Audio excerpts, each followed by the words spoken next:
กวางซี่โหยวฉาสบายดีท่านผู้ชมมื้อนี้พาท่านผู้ชมมารับชมเนาะอาหารอยู่กวางซีนั่นเองอันนี้เขาเจ้าฮ้องโหยวฉาเนาะกวางซี่โหยวฉาเนาะนี่แหละเขาเจ้าต้มเคี่ยวนี่แหละเครื่องปรุงมี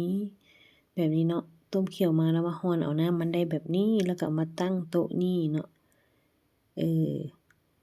หลังจากที่ว่าฟดเดือดเนาะแล้วเราก็จังสิตักกินสดกินร้อนๆเขาเจ้ามักกินร้อนๆได้อยู่นี่เนาะนี่แหละเนาะมีถั่วดินนี่แหละเด้มีถั่วดินมี2แบบถั่วดินนะแล้วก็มีข้าวโพดหั้นเนาะนี่แล้วก็มีผักหอม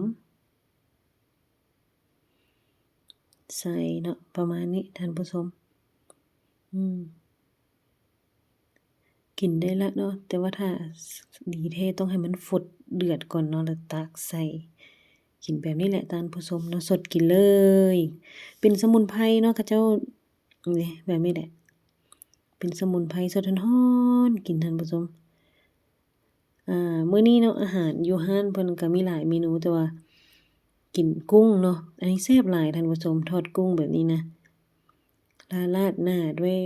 นี่นะแซ่บหลายแซ่บแฮงมากินนำกันท่านผู้ชมแล้วก็มีซีนงัวเนาะ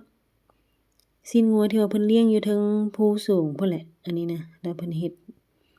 แบบนี้มาให้กินเนาะเป็นสเต็กหั่นแหละท่านผู้ชมเป็นสเต็กแต่ว่าเป็นตอนๆเนาะเพิ่นเฮ็ดมาแล้วจัดแต่งแบบนี้เนาะมี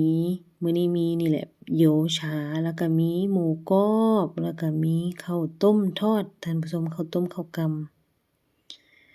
แซ่บๆมีแต่แนวแซ่บๆร้านอาหารร้านนี้นะร้านชนเผ่าท่านผู้ชมเยาหวางฟูเนาะร้านอาหารร้านนี้เนาะ